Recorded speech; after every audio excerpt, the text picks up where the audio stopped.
ایک سوال کا جواب دینا ہے. سوال ہے نا ذہن میں؟ سوال کیا تھا؟ اللہ کے نبی زندہ ہیں، وہ کیا کہتے ہیں؟ کہاں زندہ ہے؟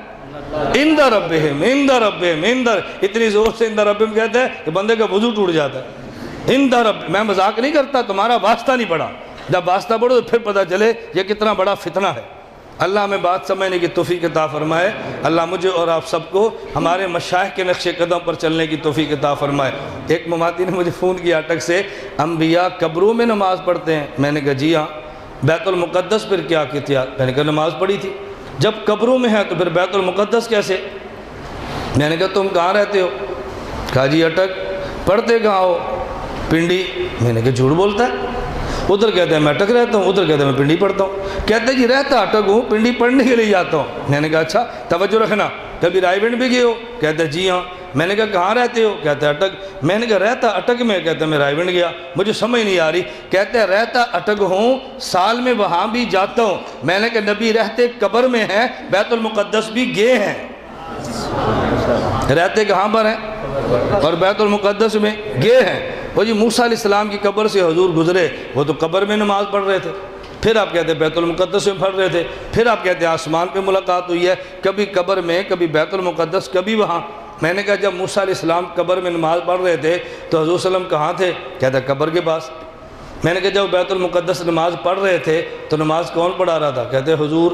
میں نے کہا کہاں؟ کہتے ہیں بیت المقدس. میں نے کہا جب موسیٰ علیہ السلام آسمان پہ تھے ان کی ملاقات کن سے ہوئی تھی؟ کہا رسول اللہ سے. میں نے کہا کہاں پہ؟ کہتے ہیں آسمان پہ. میں نے کہا عجیب آدمی ہے، کبھی حضور قبر کے پاس ہیں، کبھی حضور بیت المقدس ہیں، کبھی حضور آسمان پر ہیں. مجھے تیری سمجھ نہیں آ رہی. کہتے نہیں، پہلے قبر کے پاس تھے، پھر بیت المقدس تھے، پھر آسمان پر تھے. میں نے کہا موسیٰ علیہ السلام پہلے قبر میں تھے، پھر بیت المقدس تھے، پھر آسمان پہ تھے. کہتا جی وہ تو قبر میں نہیں رہتے. میں نے کہا حضور مکہ میں نہیں رہتے. کہتا جی وہاں تو گئے تھے نا. میں نے کہا یہ بھی گئے تھے. کہتا جی ان کا تو معجزہ تھا. میں نے کہا ان کا بھی معجزہ تھا. اور جی معجزہ تو نبی کا ہوتا ہے. میں نے کہا موسیٰ علیہ السلام اب بھی نبی ہیں، اب بھی کیا ہے؟ نبی ہیں. یہ کون سی الجھن کی بات ہے جو سمجھ نہیں آتی؟ اس لیے میں کہتا ہوں دعا کریں اللہ ہمیں اپنا موقف سمجھا دے، اپنا نظریہ سمجھ جائے نا، پھر دلائل کا مسئلہ ہی نہیں ہے. پھر آپ یقین کریں وہاں کبیر والے میرا بیان تھا، میں بیان سے فارغ ہوا تو مجھے طالب علم میرے ساتھ تھے، کہتے ہیں شیخ صاحب پوچھ رہے تھے مطالعہ کب کرتا ہے؟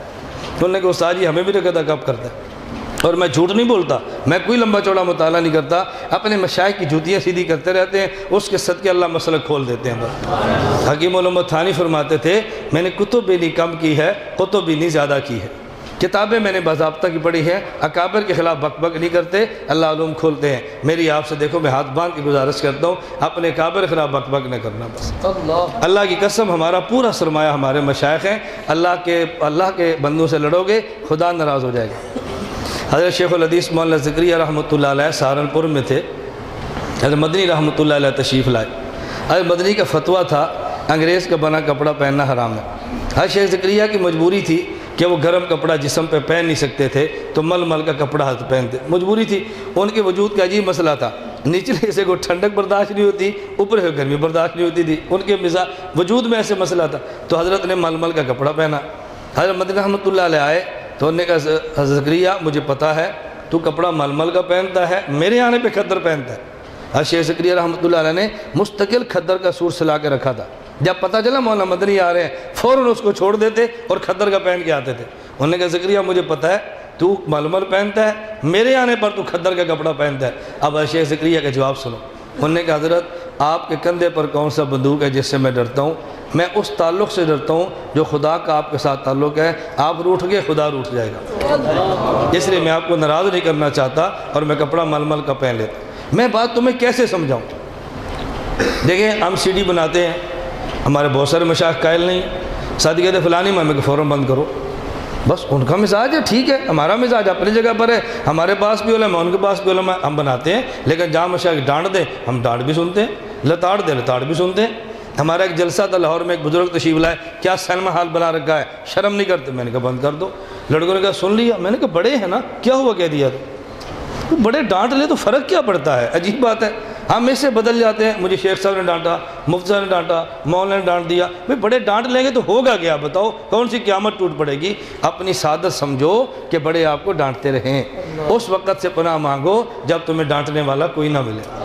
اللہ کی قسم یہ سعادت سمجھو کہ ہمیں ڈانٹنے والے مشائخ موجود ہیں۔ میں نے اس لیے گزارش کی ہے اپنے مشائخ کے خلاف نہیں بولنا، پھر اللہ کی عزتیں دیکھو، عظمتیں دیکھو، ترقیاں دیکھو، آپ تصور بھی نہیں کر سکے خدا کتنا کچھ عطا کرے گا۔ اللہ مجھے اور آپ سب کو اپنے مشائخ کے نقش قدم پر چلنے کی توفیق عطا فرمائے۔ وآخر دعوانا ان الحمدللہ رب العالمین۔ اگر یہاں چھٹی